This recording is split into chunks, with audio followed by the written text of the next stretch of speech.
principles for bail reform in Illinois, which we have 6 principles that are: access to money should not determine whether or not an accused person is detained in jail or is subject to other conditions pending trial. Pretrial services programs should be used to promote court attendance and provide needed services and not place unnecessary conditions on the accused person. Number 3, conditions of bail should not prevent an accused person from performing basic personal responsibilities, impose direct or indirect economic costs, or unduly expose the accused person to new criminal charges. Number 4, pretrial detention and other restrictions on liberty should be used only as a last resort to ensure community safety and defendant's appearance in court. Number 5, data on detention and release outcomes should be collected and made available for public review and system assessment purposes. Risk assessments, if used, must be validated, transparent, and their impact must be tracked. Number 6, administrative reforms should be made to ensure court practices conform to the law. Judges should receive education and training consistent with existing law and those principles. And also, partnering with us today, we have the NAACP. The NAACP almost needs no introduction, with over 100 years in the network, over 100 years of work. The National Association for the Advancement of Colored People is a civil rights organization that was formed in 1909 as an interracial endeavor to advance justice for African Americans. The NAACP builds Black political power to end structural racism, and we thank the Peoria branch for their support today. Let's put an end to race-based discrimination together. All right, and so that's a little bit about who we are. So just an overview of what you're going to go through today. We have the overuse of pretrial incarceration and monitoring comes at tremendous cost to impacted individuals and entire communities. Pretrial detention leads to lost jobs, lost housing, and even lost custody of children. In addition, people detained pretrial are more likely to be convicted. They also receive longer sentences compared to people released pretrial with similar backgrounds and charges. African Americans receive disproportionately high money bonds and are disproportionately unable to pay those bonds. Today, we'll go over how ending the system of money bond currently works, or how the current system of money bond works that's currently ending, and the impacts of it that it has and the abundance of pretrial incarceration it creates on our citizens, as well as what the Pretrial Fairness Act is and where it came from. You'll be hearing about the 9 key accomplishments of the Pretrial Fairness Act and how they benefit everyone by abolishing money bond, limiting eligibility for pretrial incarceration, regulating risk assessment tools, authorizing release by law enforcement, reducing penalties for violations of pretrial release conditions, requiring reconsideration of detention and release conditions, ensuring credit and movement for people on electronic monitoring. It reforms the warrant process and ensures transparency and oversight through data collection and publication.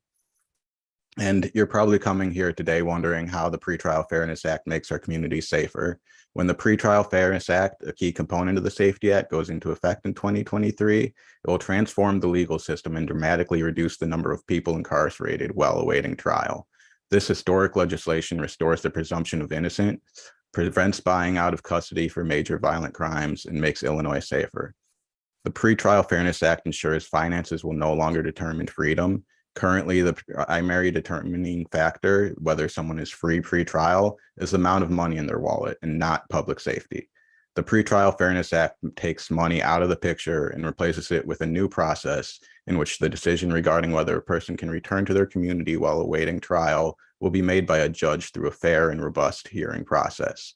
By considering the specific circumstances of every case instead of relying on access to money to make release determinations, the Pretrial Fairness Act makes communities safer. We also believe reducing incarceration reduces crime and strengthens communities. Incarceration has never been an effective public safety strategy. It disrupts people's lives in ways that destabilize families and communities and make us feel less safe.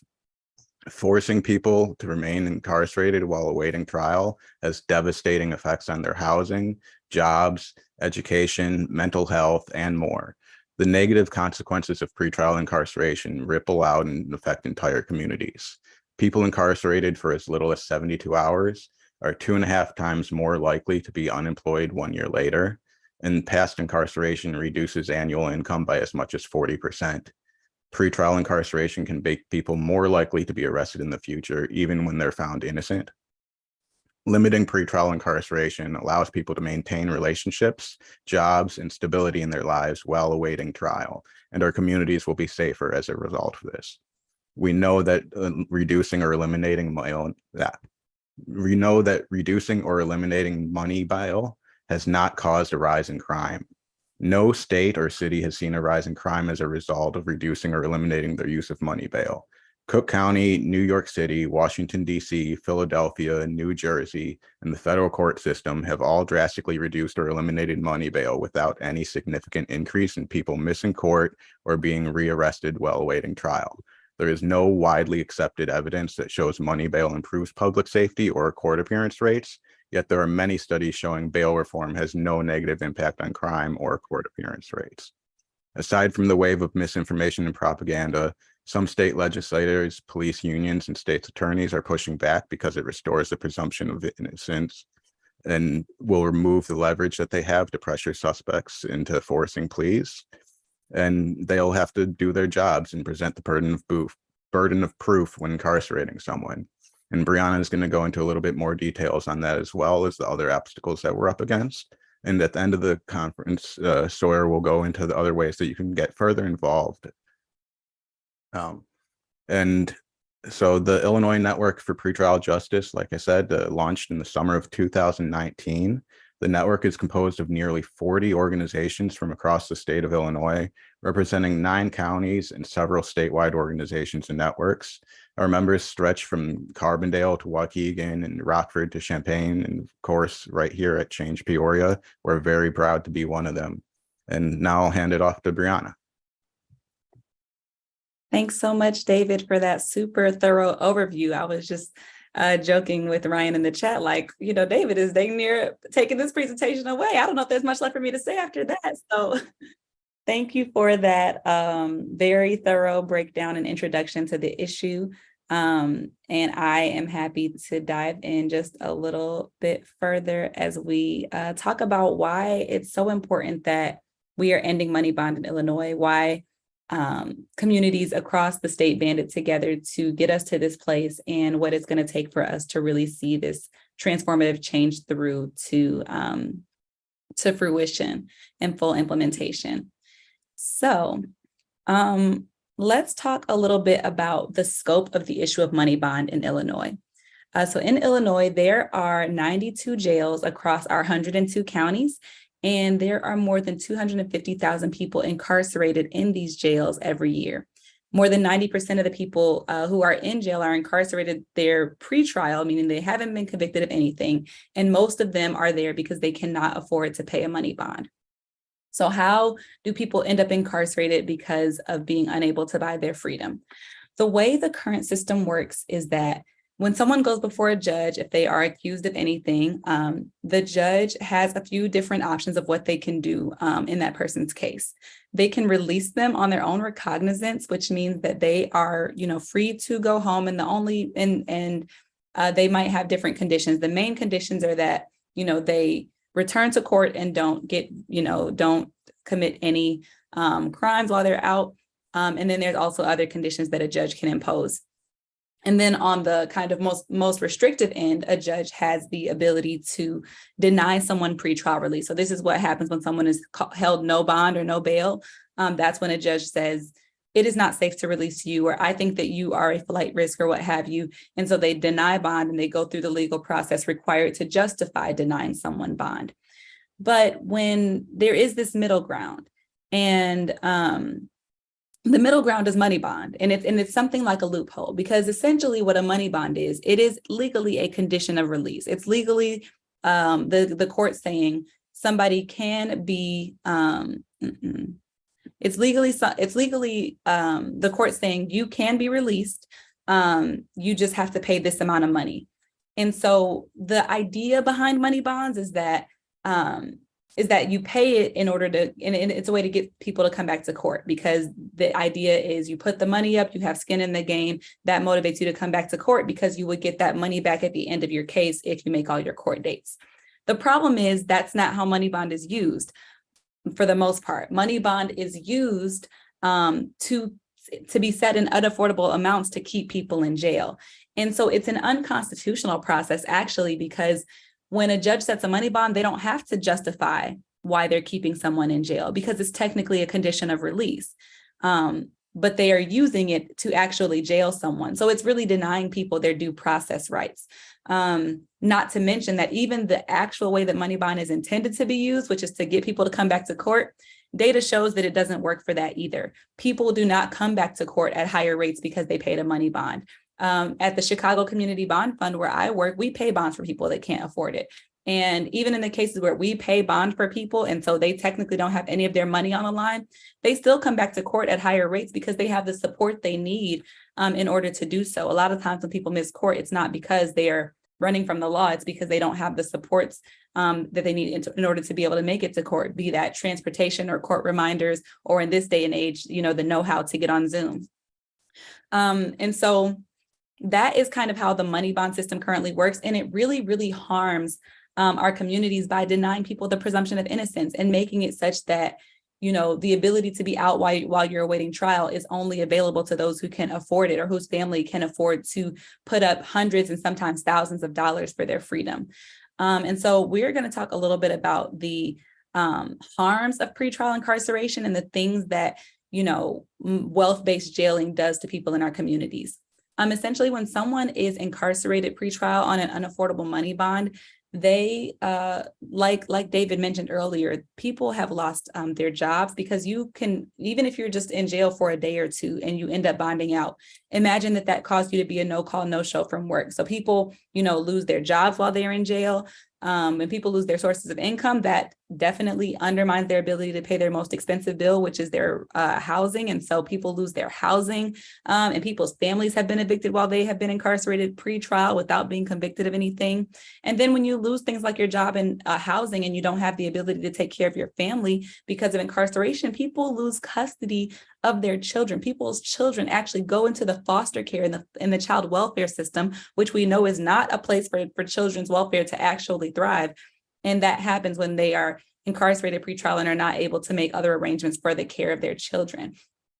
And so that's just ways that people's lives fall apart outside of jail when they're incarcerated pretrial. But then in the jail, what they're going through in the jail is also heinous, because jails are incredibly torturous and dangerous places. They're really not good for people's physical, mental health, safety, and well-being overall. And so when people have any mental health challenges, those might be exacerbated in jail. And even if you don't have mental health challenges, they might be developed in jail.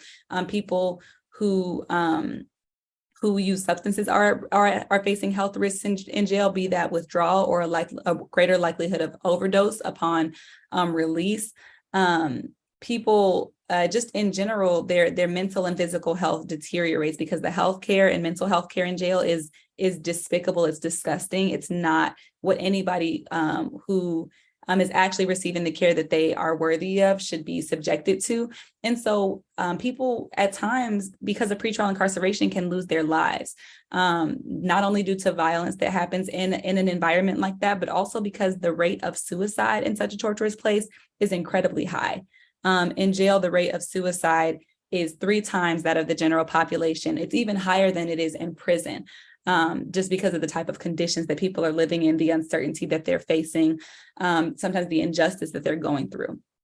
And so pretrial incarceration is incredibly damaging. And the fact that it is inflicted on people based on how much money they have or whether they can buy their freedom, it just adds insult to injury.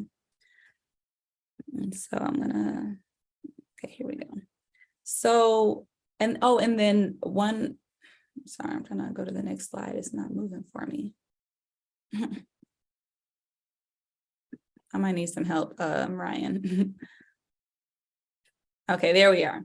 Why pretrial freedom matters. So another thing that's really important to know about the effect of pretrial incarceration is that it also worsens people's case outcomes because it undermines their ability to actually fight their case and build the evidence that they need to prove their innocence. And so, for example, if you think about it, when someone's going through a case, they need to be able to meet with their lawyer. People don't always have the same ability and access to meet with their lawyer and have private conversations with their lawyer when they're in jail. It's harder to gather evidence. It's harder to connect your attorney to witnesses. All the things that you should be doing if you're trying to prove your innocence while you are in jail, they're harder to do. And so what ends up happening is people actually have worse case outcomes while they're incarcerated pretrial. They have a greater likelihood of being sentenced to jail, greater likelihood of being sentenced to prison, 3 times longer sentences, 2 times longer prison sentences. And this isn't just because of not being able to prove the innocence and build a case, but it's also because oftentimes actually, people will plead guilty in order to get out of jail, because even if they're not guilty and even if they would have wanted to fight their case, because it's just taking too long and they're in jail the whole time and they just want to get home to their family and back to their life and to stop the suffering that they're experiencing. And so a lot of times prosecutors will negotiate with people and say, well, if you just take this guilty plea, then we'll give you time served and you can go home. Or if you take this guilty plea, we will only give you this much time and you can go home. So they get their conviction rates, but now this person can go home, but not without a new criminal record that they might not have had if they had been given a chance to fight their case while they were home in their communities. And so it increases convictions, it increases longer sentences. So it is essentially it is the front door that drives mass incarceration. And what makes it worse is pretrial incarceration actually increases the likelihood that somebody will be arrested again in the future. So contrary to the idea that it makes us safer, contrary to the idea that it is keeping our communities safe, it actually causes this downward spiral in people's lives and this destabilization that actually increases the likelihood that they'll be rearrested in the future. Whereas if they were able to be home in their communities while awaiting trial, they might have been able to maintain employment, education, positive family relationships, and contributions so that they could have the stability needed to avoid future contact with the criminal legal system. And so it's not even serving the function that people would like to think that it is. Okay. So I don't want you to just take it from me, though. I want you to check out this video where impacted people share their own experiences with pretrial incarceration.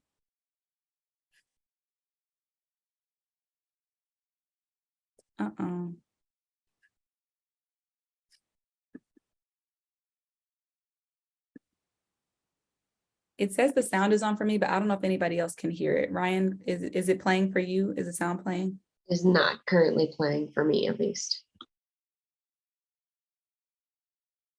Okay. Then do take it from me. Do take it from me when I tell you that, at the Bond Fund, we work with people who are, or don't take it from me, if we can get this video to play. The sound is already on.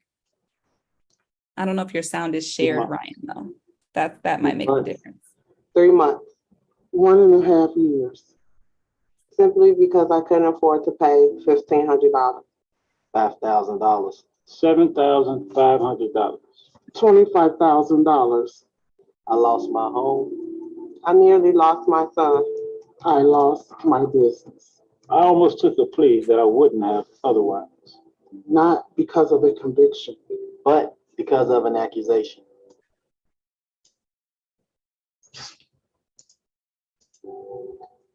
Our stories are unfortunately not unique. They are all too normal. Every year, more than 250,000 people pass through Illinois' jails. 250,000 people. But we can stop this injustice today. The Pretrial Fairness Act will end money bail in Illinois. The Pretrial Fairness Act will restore the presumption of innocence. The Pretrial Fairness Act will allow hundreds of thousands of people per year to stay in their communities, working, taking care of their families, and accessing services while awaiting trial. Let's end money bail. Let's end money bail Let's end money bail. Let's end money bail. and bring our people home across Illinois.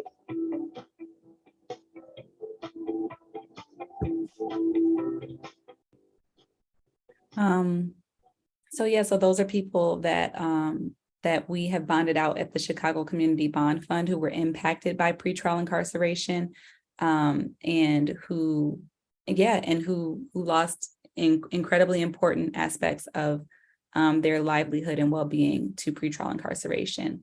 But the good news is, in January 2021, the Illinois legislature voted to pass the Pretrial Fairness Act, which has been organized and advocated for by members of the Illinois Network for Pretrial Justice and communities across Illinois for the last few years. And it was especially made possible by the uprisings of 2020, where there was a nationwide demand for racial justice and change to the criminal legal system. And we are so proud to say that the Pretrial Fairness Act is a major way that the Illinois legislature met those demands. And so what we're going to do is we're going to do a walkthrough of the Pretrial Fairness Act, going over what it is that it accomplishes and how it makes our communities, makes our legal system fairer and makes our communities safer. The way that we're going to do it is by going according to the principles of pretrial reform, which are the principles that led and guided the Illinois Network for Pretrial Justice in advocating for bond reform. These principles led the drafting of the Pretrial Fairness Act, and they are leading us as we look at what does successful implementation of the Pretrial Fairness Act look like. So, principle number one is money should never be a determining factor in whether someone is free or not while they are awaiting trial. And the way that the Pretrial Fairness Act accomplishes this is it ends all use of money bond. It completely eliminates and prohibits money bond as a factor of release. And it makes it so that people cannot be charged money for their freedom in the pretrial process. And every time we say that the bill ends money bond or that the law ends money bond, people say, well, what are you replacing it with? And what it does is the Pretrial Fairness Act replaces the money bond system and the overuse of pretrial incarceration with a system where release is the norm and detention is the carefully limited exception. And this is really important because when someone is legally innocent, our Constitution requires that people's freedom while they are awaiting trial and not convicted be the thing that it is presumed that they will have access to. And if that is to be infringed upon, there should be a compelling reason to do so. And so that is the reason why the Pretrial Fairness Act creates what's called a detention eligibility net. And it makes it so that for many charges, people will not be incarcerated while they are awaiting trial. And instead, it makes it so that people would be eligible for pretrial incarceration if they are charged with serious charges where there is, allegations of violence or like a safety concern. And so that is how we know that the Pretrial Fairness Act will not just end money bond, but it will actually reduce unnecessary pretrial incarceration by limiting it to cases where there's a safety concern or a flight risk. Also, what the Pretrial Fairness Act does is it requires tickets instead of arrests for very minor charges. So think about petty offenses, low level. Think about jaywalking or things like that, class B and C misdemeanors, petty offenses, ordinance violations. It allows police to issue tickets and court dates instead of actually arresting someone and taking them into custody. While if there's no threat present, essentially, if there's any sort of safety threat to the person's self or to other people, then police retain discretion to make an arrest if they deem it necessary. But in instances where it's a very minor thing and they just have a ticket or a court date, then the police just would issue that. And so I know that there have been rumors that this aspect of the law would stop police from arresting someone who refuses to stop trespassing, but that's not true. The police, in an instance where someone is refusing to leave someone else's property, would be able to make an arrest. But in instances where there's not some kind of issue like that and there's no threat, that's where a ticket instead of arrest would be expected. And what it also does is it allows release from police custody. It expands the opportunity to be released from police custody because there are some charges for which if you're charged with it, you might be held overnight, but they know based on literally what you're charged with that you're just going to be released on an I bond. You're going to be allowed to go home. But by waiting to go to court for a day or two, or however long it takes, you might already start to suffer some of those negative consequences of pretrial incarceration, like if you missed work or if you whatever the case may be. And so the Pretrial Fairness Act, it makes sure that law enforcement have the discretion to release people from custody if it's a foregone conclusion what would probably happen with their case in terms of being granted release. And then the next thing that it does is it raises the standard that must be met in order to incarcerate someone pretrial. And so in order for anybody to be incarcerated pretrial, the court must find three main things. One, there must be probable cause that the person committed a qualifying offense. So one of those serious charges where there is a safety concern or a flight risk. Two, there must be a specific real and present threat to the safety of a person or any persons, or a high risk of willful flight. And both of these standards are really important because sometimes without making sure that the court is finding a specific threat, people are generalized in their cases. They're not given the individualized consideration that they're entitled to. And they might be, so that makes people more susceptible to be incarcerated based on stereotypes or generalizations and not the actual review of their individual case. And so making sure that there's a specific threat in mind that is being mitigated, or willful flight. And the reason that we specify willful flight and not just court non-appearance is because many times, at least under the current system, simply having missed a court date in the past is calculated as a risk that you are going to skip court in the future. But what is not taken into account is the fact that people miss court, like I mentioned before, for reasons that may be out of their control. Sometimes it's transportation barriers, childcare, not knowing that they had court, not knowing how to get on Zoom. And so if people are treated as though every time they missed court was a purposeful thing, then you will have people being incarcerated for factors that were actually out of their control and likely due to poverty. And so the Pretrial Fairness Act specifies a high risk of willful flight and sets that higher standard. And then once these things are found, then the court must find that there are no conditions other than pretrial incarceration that will protect against the threat that's been identified, either the safety threat or the threat of willful flight from prosecution. And if there's any lesser conditions, such as, supervision or electronic monitoring, things of that nature, that could, could satisfactorily address the concerns, then that should be used instead of pretrial incarceration. But if nothing else would work, then that's when pretrial incarceration would be imposed. So this is just a visual for those who are visual learners about how the Pretrial Fairness Act works. So if someone is stopped by the police, they might be, if it is a very, very minor situation, they might be cited and released, given a court date or given a ticket and just released. If they are taken into custody, like I mentioned, there are still some cases where it's a foregone conclusion that the person would be released on an I bond. And so the police would have discretion to release them from police custody, which happens now. It just happens on a bail schedule. So under the current system, it might be like, okay, this is your charge. If you just have $300, $400, $500, $600, then you can go ahead and bond out and you don't have to see a judge. And so this is just taking the money out of that process, but allowing that process to remain in place. You give them their court date and release them.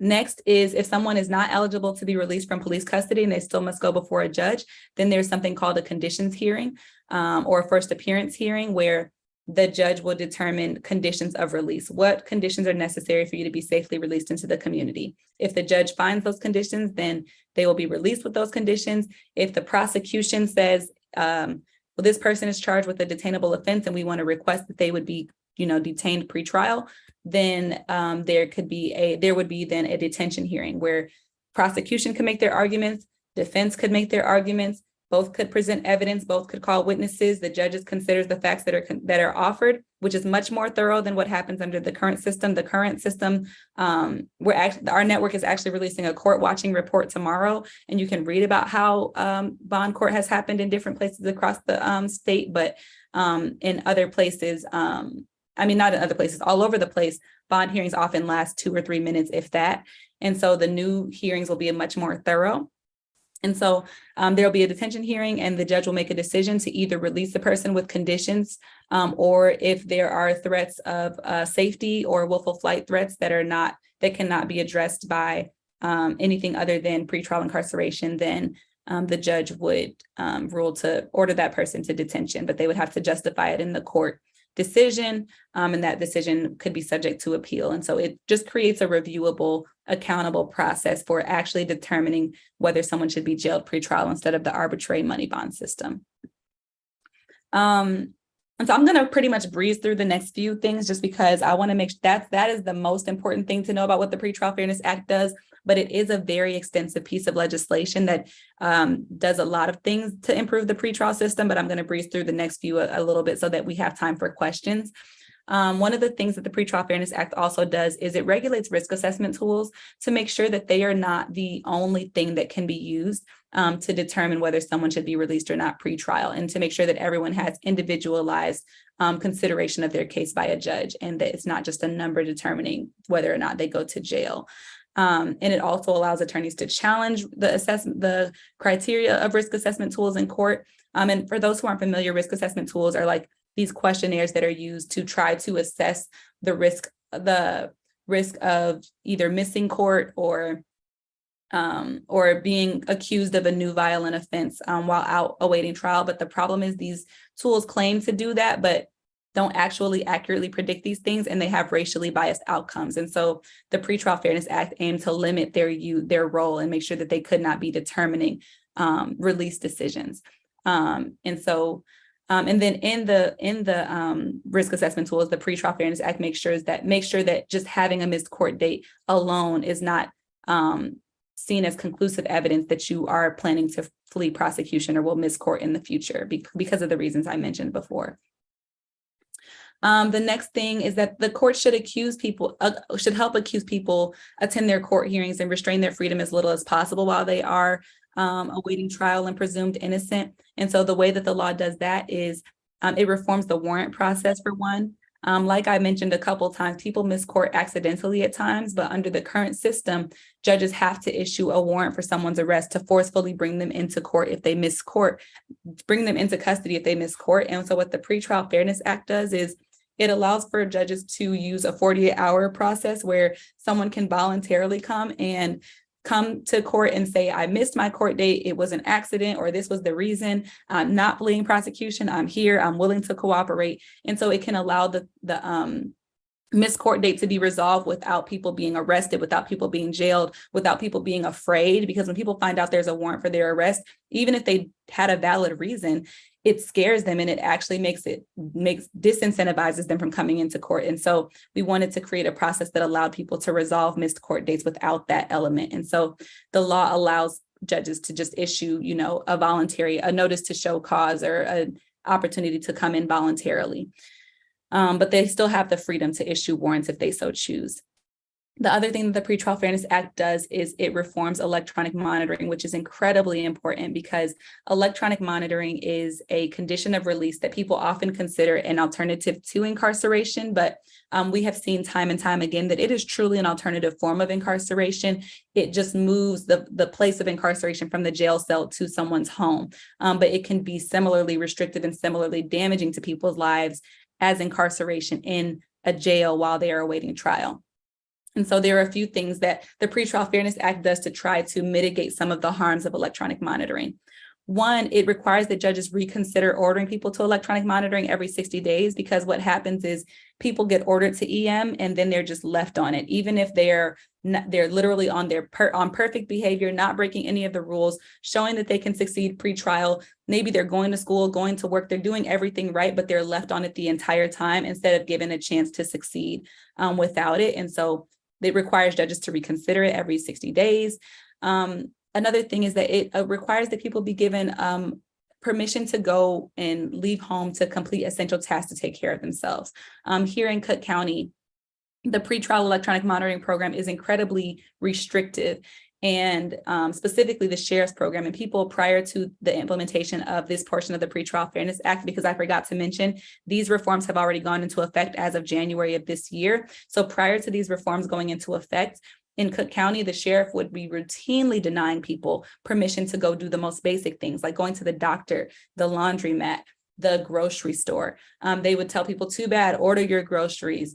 Or if you go to the hospital in this emergency, but you didn't have it approved ahead of time, you might get incarcerated. Like, people were having to choose between risking going to jail and doing things they needed to do to respond to emergency situations because of the restrictions on movement. And so the Pretrial Fairness Act requires at least twice a week that you give people a chance to go and do what they have to do to take care of themselves. The Pretrial Fairness Act also prevents people on electronic monitoring from being charged with felony escape for minor charges.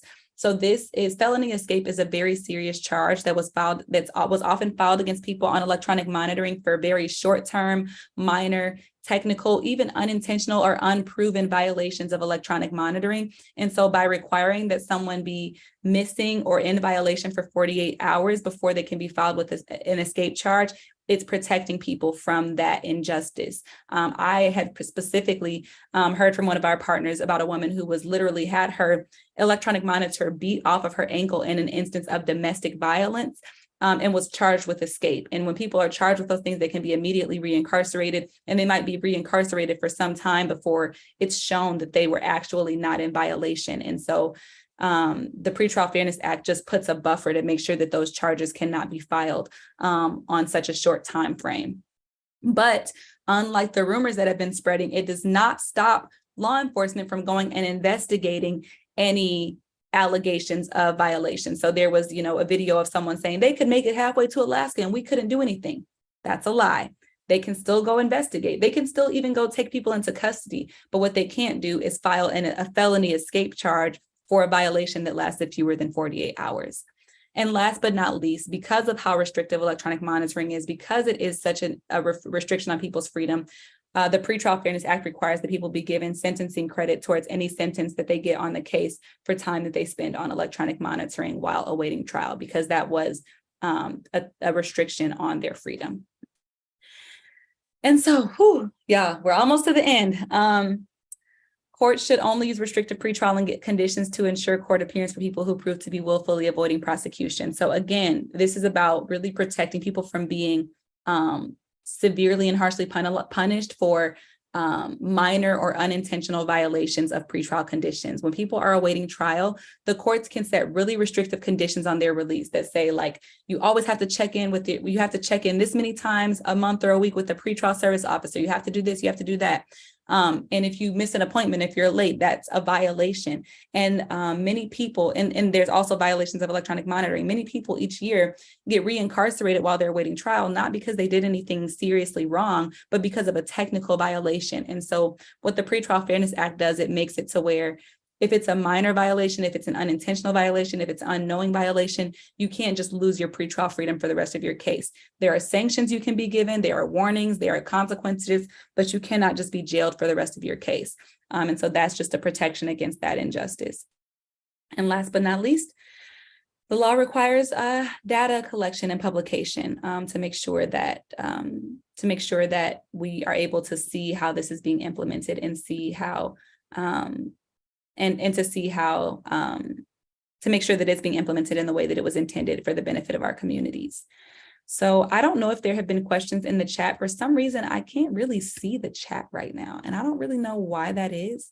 I can't see the chat. I can't see any of the participants. I don't know if y'all are with me. Okay, this is helpful. That wasn't the end of the presentation, but that was the end of the part covering the meat of the policy. So I just wanted to pause and make sure there weren't any questions in the chat that needed to be answered. If anyone wants to throw their questions in the chat, now would be the time to do so. Yeah.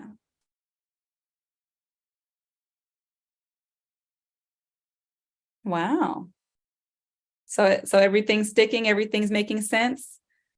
I didn't talk your ears off. I know it's after hours on a Wednesday night, and I know that was a lot of information, but I hope that it was easy to follow and understand, because this is a really, it's a really thorough piece of legislation that does a lot of good, and it's really terrible the way that it has been maligned in the media. And so super appreciative that y'all are here to just hear about what it's really about and what it's really intended to do. So thank you for all the affirmation in the chat.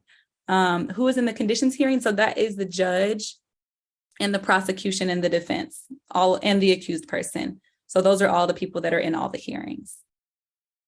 Thank y'all so much.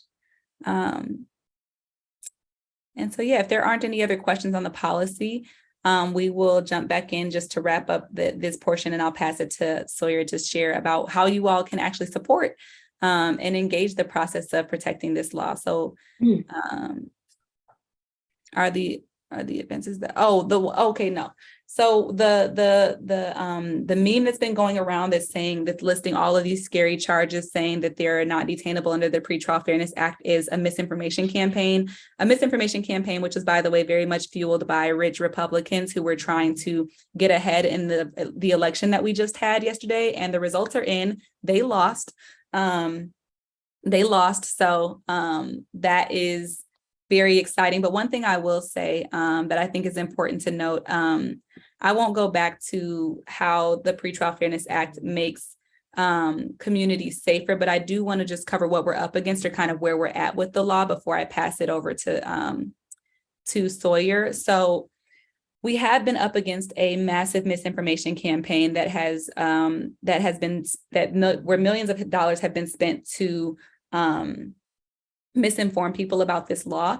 And that has had an effect. That's always had an effect. You know, when politicians, when people who are trusted and elected public servants are spewing misinformation about policies, the general public is inclined often to believe them. And then even not when it's just coming from trusted messengers, but even when people see things on social media, you'd be surprised how many times people just believe the first thing that they see on social media. And if anybody here has been in that boat, it's no shame. We've all been there. But the truth of the matter is those things are not true.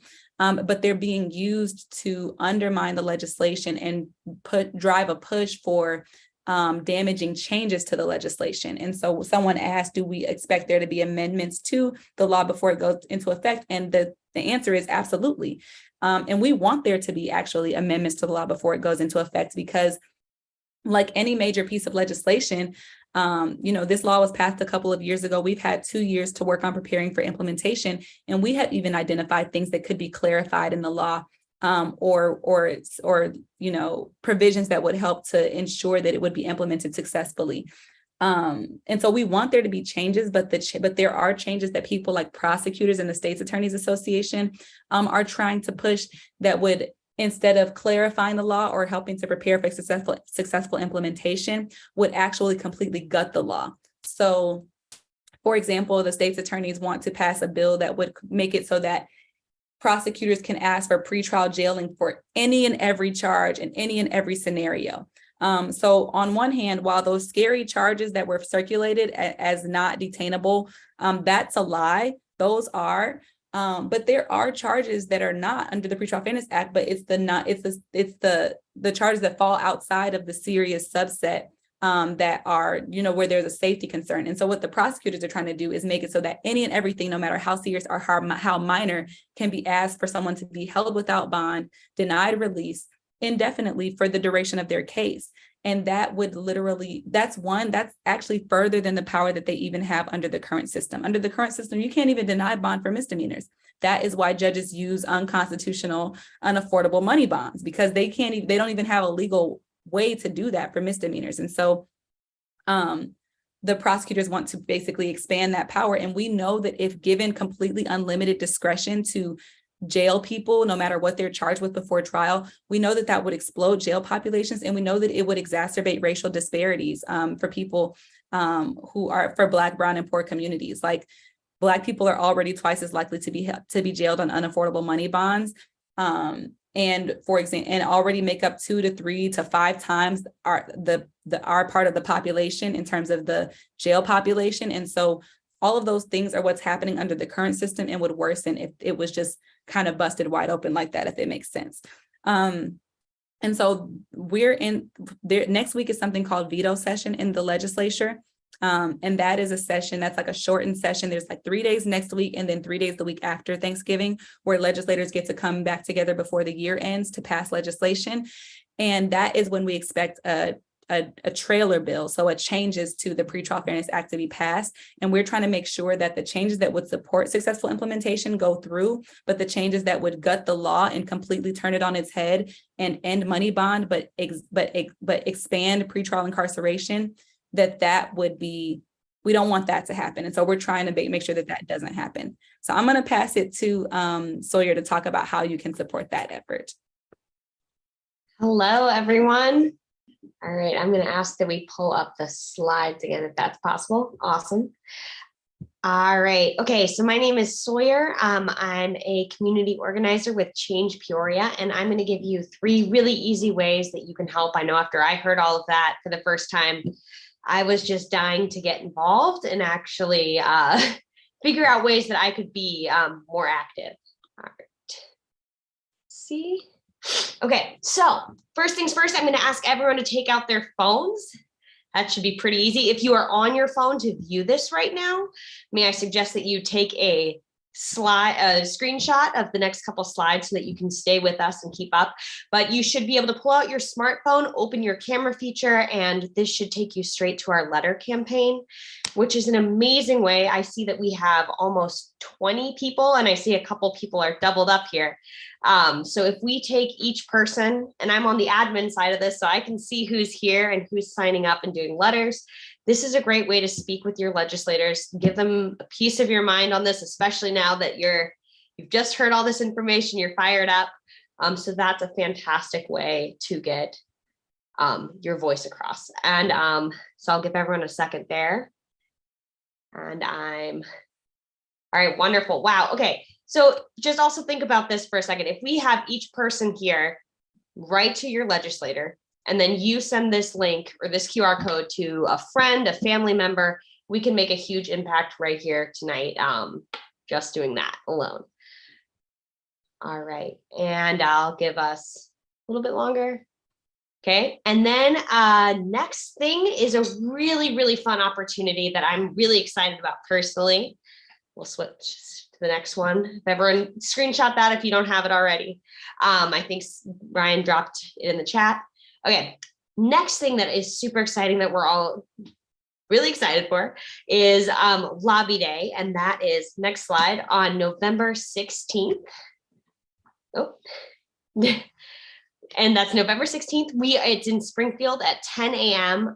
We are going to be lobbying, trying to speak with our legislators, if possible, hunt them down, speak to them, and that's a great way for you to directly communicate, get involved, meet some great new people. I think we have around 400 people already signed up right now, ready to go. There's gonna be t-shirts, lunch. I think there are buses from some locations. We're carpooling personally. Thank you for dropping that in the chat. All right, and so yeah, you can visit that link, go.changepeoria.org/PFA Lobby Day. That's just a fantastic way to get involved right there. So screenshot that if you don't already have it, visit the link in the chat. And then this last one is just the easiest way that you can get involved, and stay informed. So we'll go to the next one. Let's see. All right, and here is how you can follow us, stay up to date on every single thing at changepeoria.org and endmoneybond.org/news. You can follow our newsletters, just all the information on what we're doing personally as organizations, what we're involved in, and ways that you can help out. Social media, since you've already got your phones out, at End Money Bond, you can follow them on Twitter and Facebook.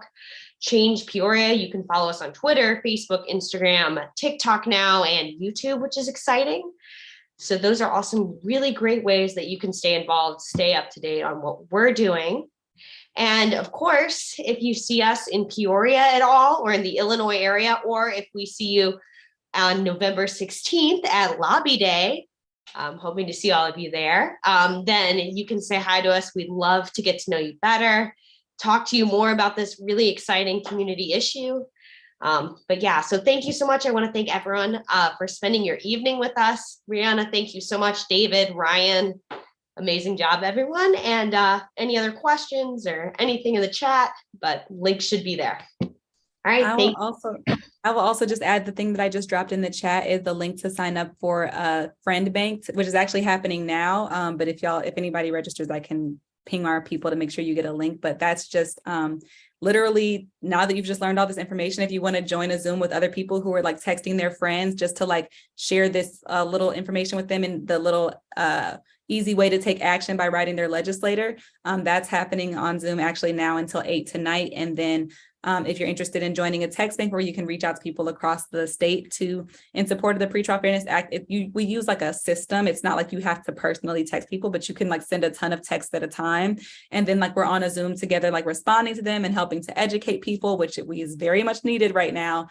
So that's happening next week. And so the link to register for either of those opportunities is in the chat. Wonderful. That sounds fun. I know I'm joining in a couple days, or I think they're doing it again in a little bit with the phone calls. All right. Thank you all so much. Yeah. Thanks everyone for coming. Have a great evening. Hope to see you all out and about. Yeah, thank you so much. I appreciate you all coming. If you have any questions, I think you know how to get a hold of us. Email address is info@changepeoria.org. Mine's Ryan@changepeoria.org. Sawyer and David at changepeoria.org. Brianna's is something else. Brianna at Chicago Bond. That's it. That's probably better. Thank you all so much. I appreciate you coming out.